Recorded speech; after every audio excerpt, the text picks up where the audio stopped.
Oi, gente. Uma alegria encontrar todo mundo de novo aqui na República Agro para uma conversa muito interessante hoje sobre um tema que está cada vez mais forte no Brasil e no mundo inteirinho. É o tema do mercado de carbono. E hoje, para tratar desse assunto, eu convidei aqui a Isabela Borba, que é advogada, especialista em Direito Econômico pela Getúlio Vargas, São Paulo, mas também é mestre em Direito Financeiro pela USP e doutora em Energia pela USP.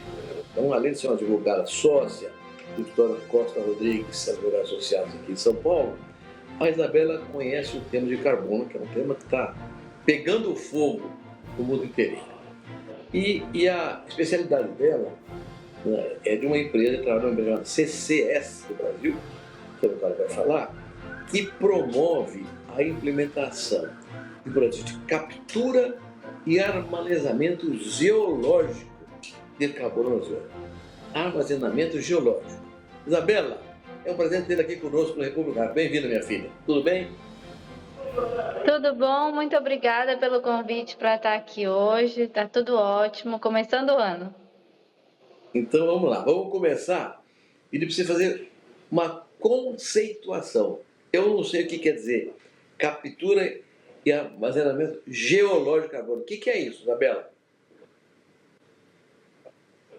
Bom, a captura e o armazenamento geológico de carbono é uma cadeia tecnológica. Então, é uma combinação de diversas atividades que envolvem a captura do carbono. Então, aquele clássico no nosso imaginário, vamos pensar na chaminé da indústria. Então, tem aquela fumacinha saindo. A gente é capaz de capturar aquela fumaça e separar daquela fumaça o que é o CO2. Captura esse CO2, transporta esse CO2, e aí a pergunta é: o que a gente faz com ele? Nós temos hoje a habilidade de fazer um poço e armazenar geologicamente esse CO2. Vamos imaginar que o subsolo, as nossas rochas, elas são como grandes esponjas. Então, eu consigo injetar o CO2 e ele passa a ocupar os poros dessa esponja e permanecer lá para sempre. Então, o CCS nada mais do que isso. É a gente ter a capacidade de capturar o CO2 daquela fumacinha e armazenar o CO2 para sempre no subsolo. E como que se injeta isso? É com uma máquina? Como é que funciona essa injeção do carbono no solo? A injeção de CO2, se a gente imaginar, ela é como se fosse um poço de petróleo do avesso. A gente faz um poço de petróleo para tirar algo do subsolo. E a gente faz um poço muito semelhante, com alguns equipamentos e alguns materiais diferentes para injetar. Então, eu faço um poço, eu comprimo esse CO2, então não é um CO2 livre, e eu injeto com pressão no subsolo. Literalmente, injetar, empurrar o CO2. Quando eu empurro o CO2 para baixo, o que ele vai fazer naturalmente? Ele vai procurar os poros. Se eu jogo a água em cima de uma esponja, ela naturalmente, porque ela é um fluido, vai procurar os poros da esponja. Mesma coisa o subsolo. Então, vamos imaginar que o ralo da pia é um poço de petróleo, ou um poço, nesse caso, de CO2, e que embaixo da pia eu tenho uma grande esponja que é o subsolo. Então, é uma compressão, é uma máquina de compressão que injeta CO2 no poço. Muito bacana. Onde nasceu essa tecnologia, Isabela? Isso é uma coisa brasileira ou vem de fora, a tecnologia? Bom, essa tecnologia vem originalmente da indústria do petróleo. Quando os poços de petróleo estão acabando, o petróleo não sai mais naturalmente. Então, há muitos anos atrás, não é uma tecnologia nova, identificou-se uma técnica, é muito mais uma técnica do que uma tecnologia, em que eu injeto um fluido para tirar o fluido que está lá. Então, não tem exatamente um equipamento novo, os equipamentos são os mesmos. É só uma forma de injeção de um fluido e ele vem da indústria do petróleo. A gente tem essa tecnologia sendo implementada no mundo inteiro e o primeiro grande projeto comercial já está acontecendo na Noruega. Vale lembrar de uma coisa: parte do material e das tecnologias que estão sendo usadas na Noruega são de uma empresa brasileira de equipamentos produzidos no Brasil, em que a gente exporta esse equipamento que faz parte do conjunto de equipamentos que estão sendo usados no projeto da Noruega. Muito bacana, muito interessante esse negócio, Isabela. Agora, isso, te pergunto, é uma coisa que compõe no mercado de carbono? Faz parte do mercado de carbono? E como é que essa coisa ajuda o meio ambiente? Bom, no mundo está se convencionando diferenciar o que a gente chama de redução de remoção. CCS, o armazenamento geológico de CO2, é uma remoção de CO2, que pode muito bem compensar outras atividades. Assim como o reflorestamento é uma remoção de CO2, o CCS, o armazenamento geológico, também é. E ele vai muito provavelmente ser enquadrado dentro do mercado regulado de carbono, parte dele, especialmente o CCS combinado com etanol, ele vai ser considerado uma remoção de CO2. Mas ele também pode ser considerado uma redução. Vamos imaginar que algumas indústrias que não vão negativas em CO2, mas elas vão capturar da sua chaminé. Nelas, a gente vai considerar CCS como uma redução. E sim, ambas estão contempladas na legislação brasileira de mercados regulados de carbono. E, mais recentemente, a própria ONU vem dando uma diretriz para tratar remoções e reconhece CCS como parte das tecnologias e da solução para reduzir emissões. Bom, então o primeiro projeto grandioso do mundo é na Noruega, você acabou de dizer aí. Pergunto, isso vai ser aplicado no Brasil em breve? E se for, qual é a vantagem para o Brasil nesse processo? Bom, a notícia boa é que a gente já tem vários projetos anunciados no Brasil e o projeto mais avançado de CCS é um projeto do agro. É um projeto da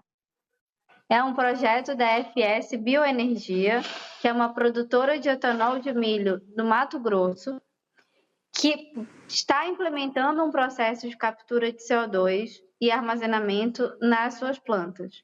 Então, é um projeto anunciado, público, que já está em estágio avançado.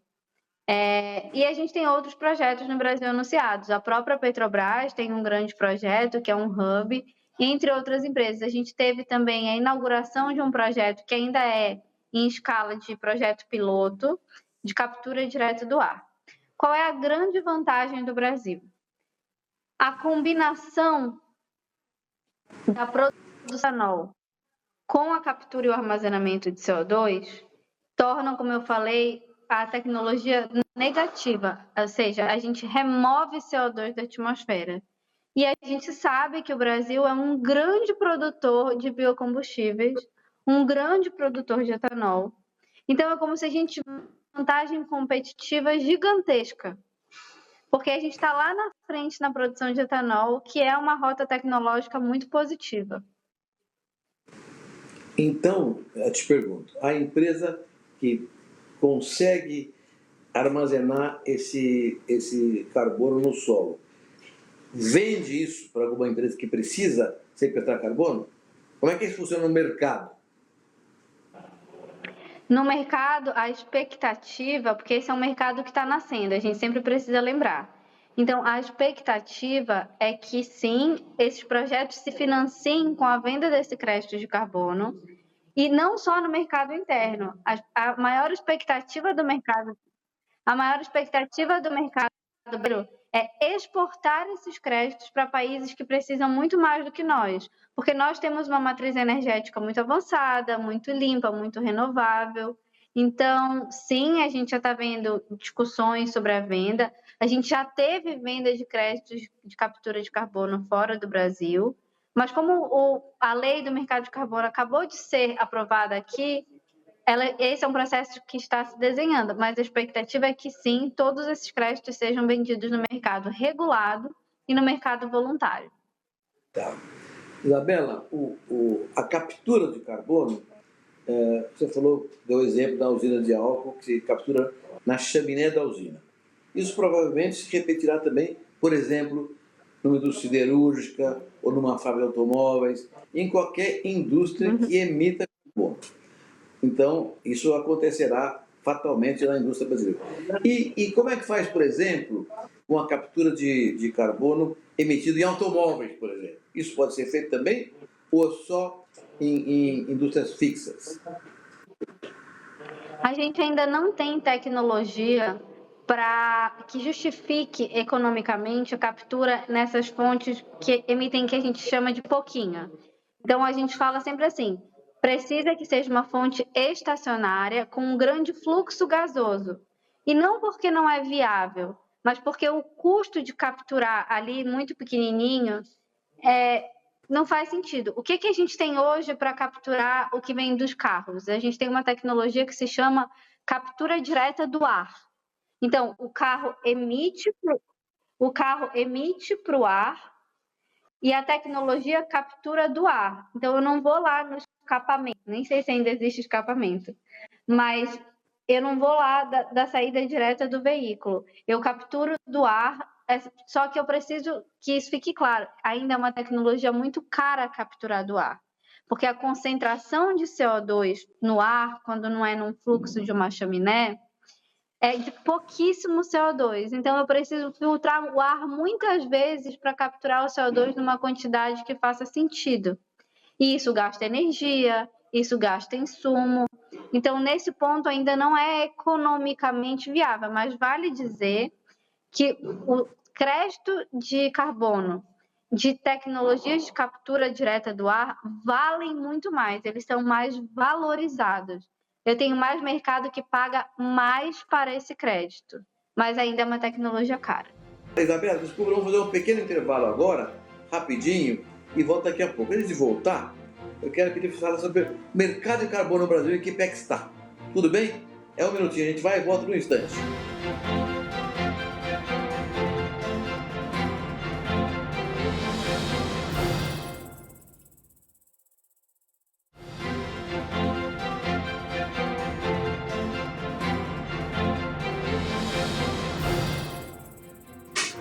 Oi, gente. Hoje no República estou conversando com a Isabela Morbach, que é uma advogada especialista na questão do sequestro de carbono, mas com uma coisa nova. Ela trabalha com captura e armazenagem geológica do carbono. Ela deu uma explicação na primeira parte do programa sobre o que é armazenagem geológica do carbono, que tem um efeito muito bom no setor industrial, mas também pode afetar positivamente a agricultura. Então, vou voltar na segunda parte agora, Isabela, pedindo para você para entrar um pouco mais no detalhe como é que esse projeto, essa questão da armazenagem geológica de carbono, pode ajudar ou afetar o setor produtivo rural brasileiro. Bom, aqui o impacto pode ser muito positivo a partir do momento que a gente entende que existe uma rota que combina agricultura com tecnologia de captura e armazenamento. Então, para o ambiente rural, para os ruralistas, haverá uma maior demanda de matéria-prima usada, por exemplo, em combustíveis sustentáveis, que terão, em última análise, parte do CO2 que seria emitido ao longo da produção do combustível capturado. É bom lembrar que eu vou ter um crédito de carbono ou um certificado de redução e remoção de emissão que tem valor econômico. Então, eu vou passar a ter uma demanda e eu vou passar a ter uma demanda econômica. Vai ser mais valioso um combustível sustentável que tenha captura. E, portanto, a tendência é de valorização dessa matéria-prima. Então, a ideia não é só que a gente tenha uma demanda por demanda, mas que o combustível sustentável brasileiro, em suas mais diversas formas, entre eles o etanol, passem a ser mais valorizados, portanto, passem a ter mais produção e, consequentemente, mais demanda pela biomassa, pela cana, pelo milho, pela matéria-prima que a gente precisa cultivar para produzir esses combustíveis. Isabela, você mesmo declarou que esse é um processo ainda em evolução no mundo inteiro, o projeto grande na Noruega, vai crescer aqui no Brasil. Então, a pergunta para você é o seguinte: quais são os próximos passos para que esse mercado se consolide de verdade aqui no Brasil? Em quanto tempo você acha que isso vai acontecer? Bom, acho que o primeiro passo é a gente ter obrigação efetiva de reduzir emissões. Então, a lei do mercado de carbono, que cria o mercado de carbono regulado, passou e agora ela precisa ser regulamentada. Isso vai criar demanda para créditos de carbono e certificados de redução e remoção. Portanto, haverá um incentivo econômico para que esses projetos aconteçam. Isso dentro do Brasil.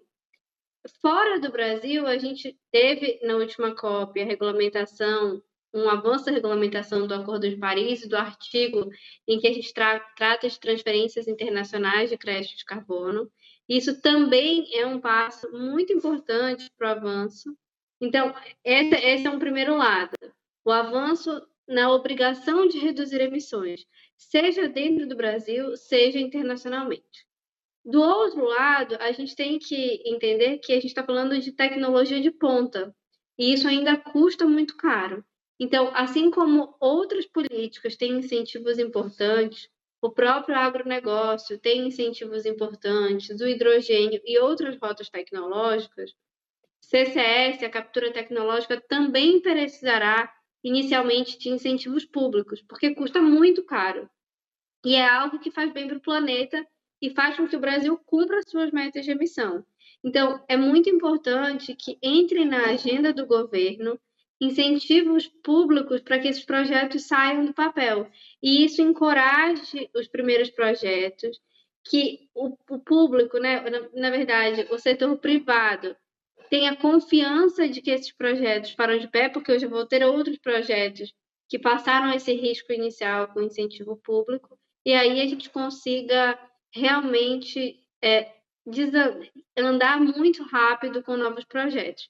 O que a gente está falando em termos de horizonte?